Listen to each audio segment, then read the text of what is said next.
Our first set of notes, we're going to be solving by graphing and taking square roots. Now, graphing was the other method that I was looking for. I did hear one group talking about finding a vertex, I think up here, and so I thought maybe this group had that, but that's what we're going to look at first. I'll be real honest from the get-go and say graphing to me is not the most efficient unless you already have the graph. Like, if you have a graph, then you can look at the graph and solve it. But if you don't have a graph, you probably would choose one of the algebraic methods first. Okay? So we're going to start by solving by graphing. And this is our example. You'll have some questions like this on your homework, so I put an example in your notebook. And it's a great review from Chapter 2. So if you're all thinking about retaking the Chapter 2 test, or just in general that we are responsible for Chapter 2 knowledge, this will be a great review of graphing. So first tell me, how does this look different than the problems we graphed last chapter? 4 is not with the -2x. Yeah, like things are on both sides of the equation, so can we fix that? Yes. Yeah. What do you want to do? Add 2 and subtract 4x. Okay. Or you could actually make it way easier and just add 2x. Okay, what do you guys want to do? Subtract 4x. Subtract 4x is what I heard from the majority. So we're going to subtract 4x. Now, TJ was saying add 2 and add 2x squared. Or sorry, yeah, add 2 and add 2x squared. That would also work. We'll get the same answer. We'll have different graphs, but we'll get the same answers. That looks crazy. It's equals 0. Sorry. Okay, now tell me, how else does this look different than the problems that you did in Chapter 2? It's equal to 0 where it used to be equal to y. Okay, so that's like once we get the graph, then we can look at the graph and see where the graph is equal to 0 and then give our answers. But for right now, in terms of solving by graphing, you're going to ignore the equals 0 and you're going to treat it like it was equal y. So we're going to find the vertex and we're going to do all those things to graph. So I would start by finding my vertex. How would you find your vertex?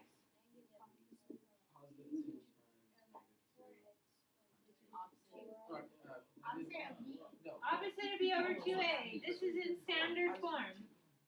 Ax squared plus bx plus c. So what is the opposite of b? 4 divided by 2 times a, which is? -2, so that's 4 divided by -4, which is -1.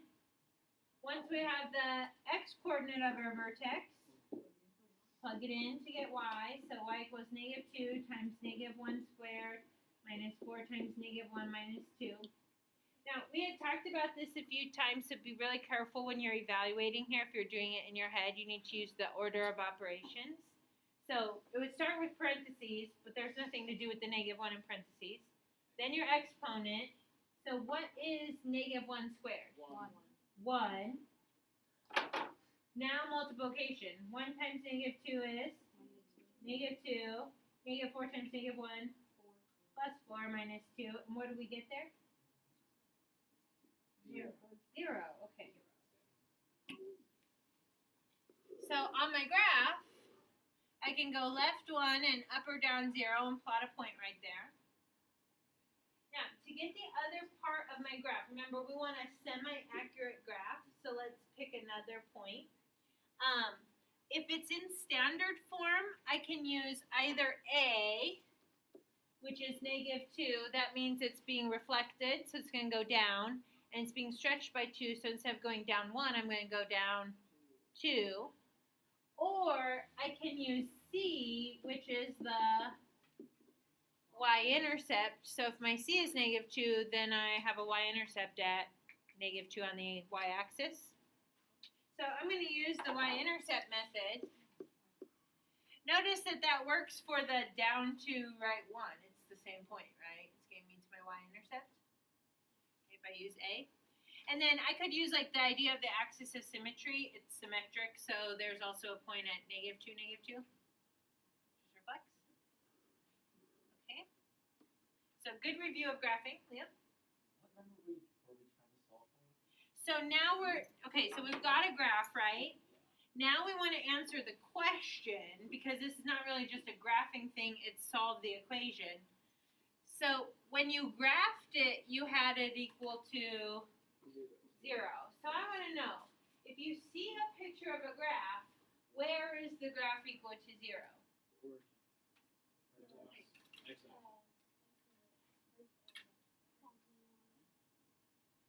is a good question. I've got vertex, y-intercept, x-axis, origin. Whenever I hear graph equals 0, I think it's a straight line this way or straight line this way. Okay, so let me ask this question. I guess it's asking, when is the function equal to 0? Or think about, like, what did 0 replace in the original equation? When is y equal to 0? Where is y equal to 0 on the graph? Anything on the x-axis. If you're an x-intercept, then your y value is 0. Okay? So in order to answer the question, look for points on the x-axis. Do you have any points on the x-axis? Yes. Yeah. In this case, it's your vertex. So our answer by graphing is x equals -1. That's when the graph is equal to 0, or when the y is equal to 0. So you might put up here, for solve by graphing, you really want to look for x-intercepts. X-intercepts are solutions on a graph, and that's going to be a really important idea going forward.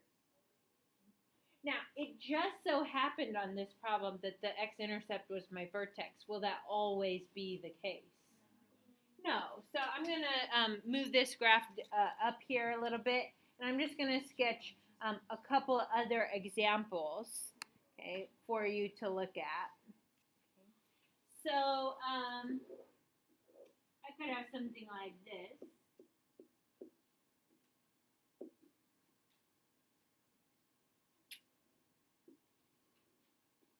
If I were solving a picture and I was given a graph, what would my solutions be? X equals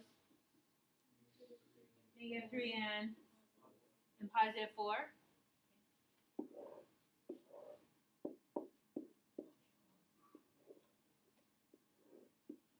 What would my solutions be? No solution. Okay, now, if you check your answers in the back of the book, I think that tonight, if it's a no solution, just so you're aware, the back of the book is going to say no real solution. Because after section 3.2, which I think we get to next week, we're going to introduce the set of imaginary numbers. What? Numbers that aren't real, but they exist. What? No. Okay, so that's going to be fun. So there will be solutions, they will just be imaginary. Cool. Something to look forward to next week. Okay, but can we just reiterate a couple of things here with solve by graphing? If you were solving by graphing, you would be looking for the x-intercepts. So x-intercepts are solutions on a graph.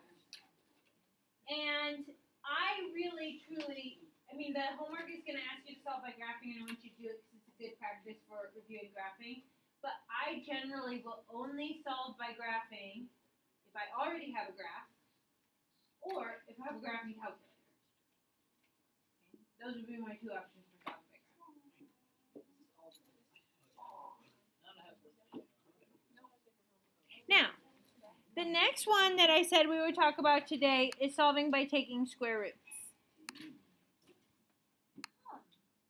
So I have two equations. We're going to do the one on the left first.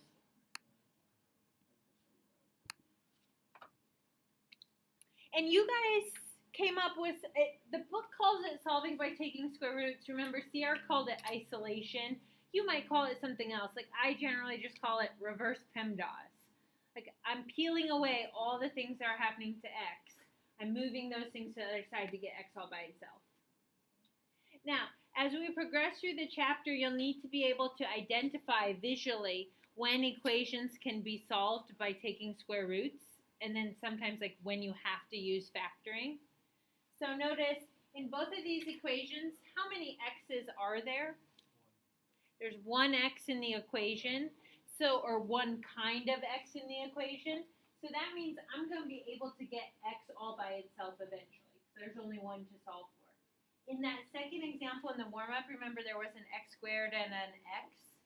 You're never going to be able to solve for that x together if they're not the same. So then you have to use factoring. So let's look at this first one. Let's solve by taking square roots. What kinds of things are you going to do first to get x all by itself? Lilith? Well, you want to isolate the variable. Uh-huh. So I would want to get rid of the fraction first. Ooh. No. You gotta deal with the big numbers first. I mean, you could subtract 14 from the You side. have to subtract 14. Yes. Well, you could remove the fraction, but then you're going to distribute it and perhaps create a new fraction.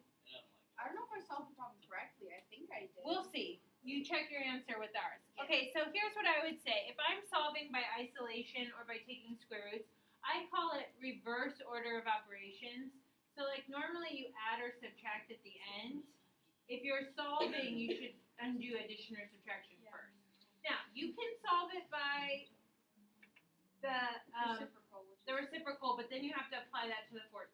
So just see if you get the same answer. Everything on the left. If we move 14 to the other side, we're left with 2/3 x squared equals 6. Now, how do you get rid of multiplying by 2/3? You're dividing by 2/3, which is really Multiplying by 3 halves. multiplying by 3/2, so multiply by the reciprocal. Okay. And then these will cancel out, or they're really equal to 1, so you get x squared equals. And then over here we have 6 times 3, which is 18, divided by 2, which is 9. And then the last step, square root both sides. So what is our solution? Plus or minus 3. Remember, you're in algebra now. Did you get that answer? I was one off. I had a question though. So what I did was I multiplied. In the beginning, I multiplied 2/3 by 3/2. Canceled. Okay, if you multiply this side by 3/2, Lilith, you must multiply 14 by 3/2.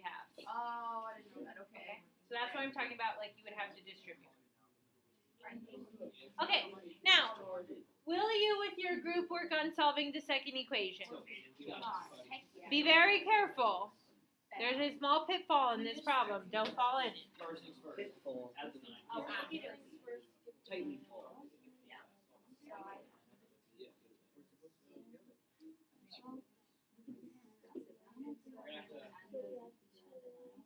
Oh, that's annoying.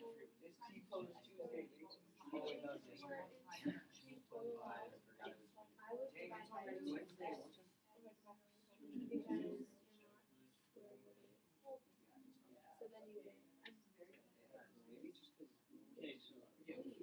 yeah, Yeah, and I would. You're not allowed to do things you just did. You're doing something different than Josh.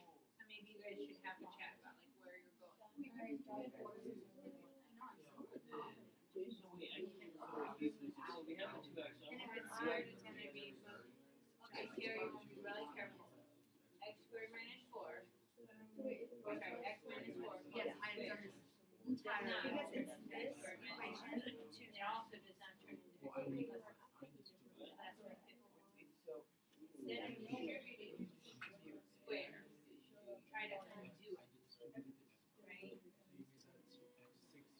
Think about that. You would just Now, one of them equals 5. You can't distribute. Yeah, you do.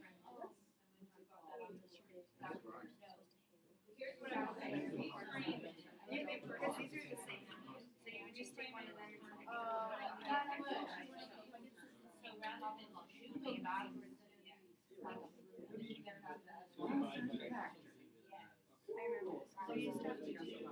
Let me see what mine whether it was 1, 2. Alright, I'm just throwing out solutions. The first one I know is totally wrong because you can't solve it. That doesn't make sense.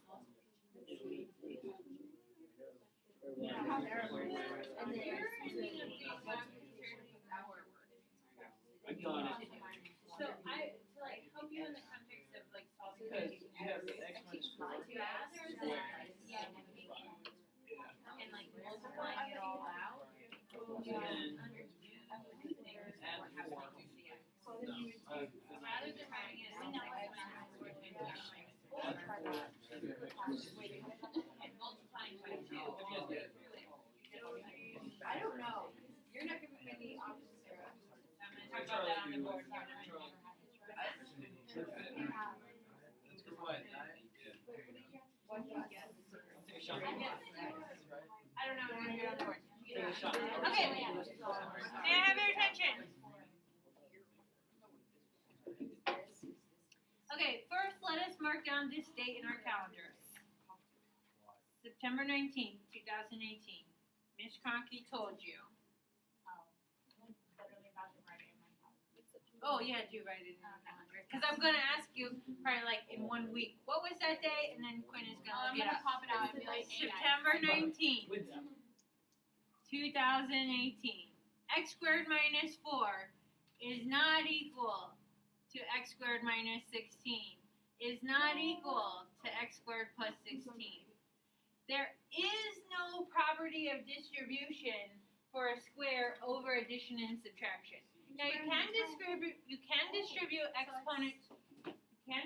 exponents over multiplication and division. So if you had like 3x quantity squared, that would be 3 squared x squared.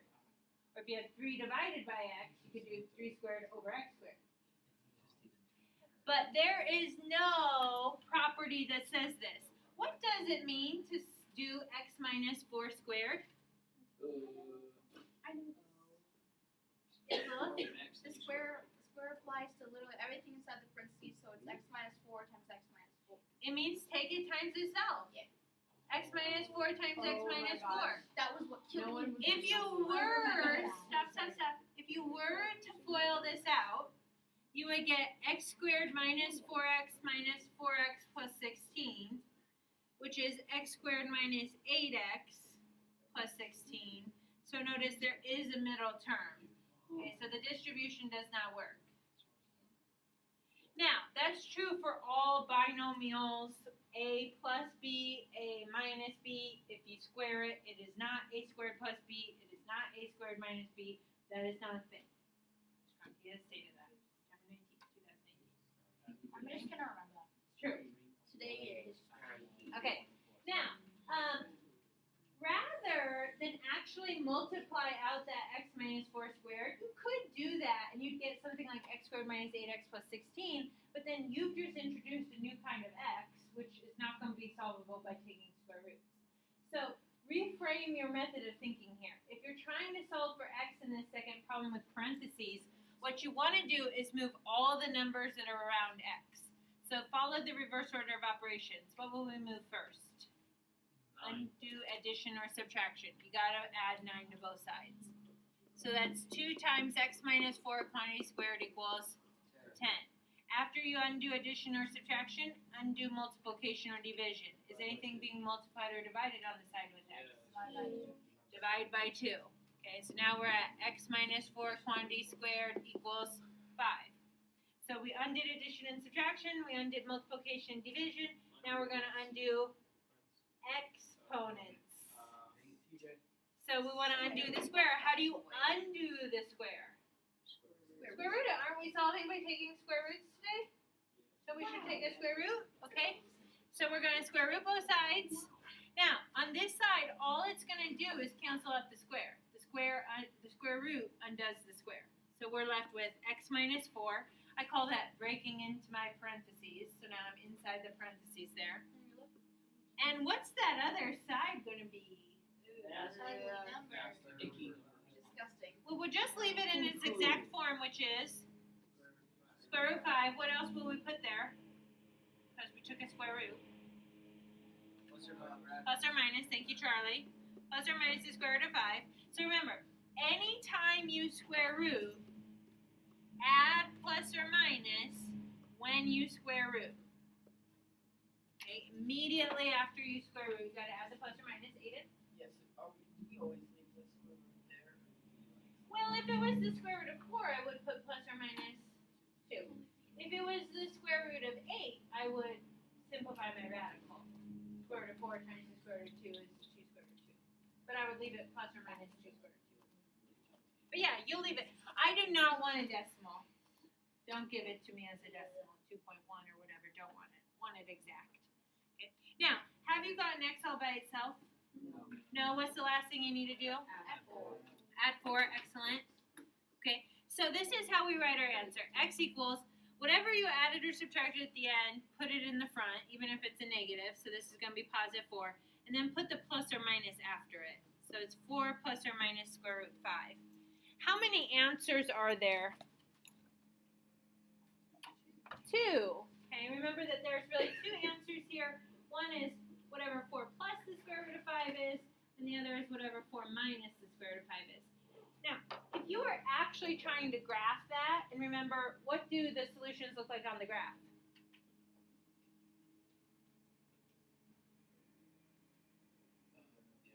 The x-intercept. So if you were actually graphing this, you could now say that your x-intercepts for that quadratic would be at 4 plus square root 5 and 4 minus square root 5. And so you would plug that into your calculator and get a decimal value before you graph it. Okay? But we'll just leave it in exact form, so I don't want your decimal answers. Okay? And there you have solved the equation. So you have a homework assignment. I'm going to give you your gold sheet here in a little bit for chapter 3.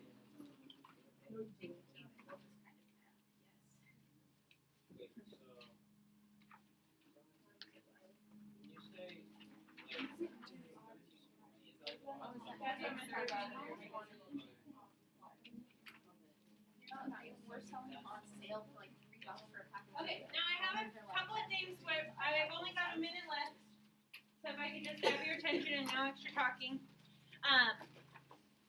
First, I want to make sure you look at your homework assignment for today on the gold sheet. Let's look at 13 through 20, where it says odds required. What problems am I asking you to do? 13, 15, 17, 19. If you want to do the evens as extra practice, that's great. If you want to save them for review, that's also okay.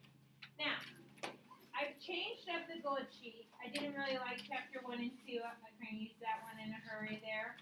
But I don't like the fact that in chapter 1 and 2, almost everything that was assigned to you was even. Because what I really want you to do before you come to class tomorrow is your homework and check your answers in the back of the book. So I realize that it's going to be really tempting if you don't have your homework done to just go ahead and copy the answers in the back of the book, but I want to make it very clear. This is supposed to be helpful for you in terms of learning. So do the first few problems, and if you did them all wrong, then come in for help. Email me. Let me know that you're not doing the homework correctly. You don't have to wait until we get to class for you to know if you've got the concept down. Now you know tonight. Are we okay with that? Yes. Thank you. Have a good day. We are out.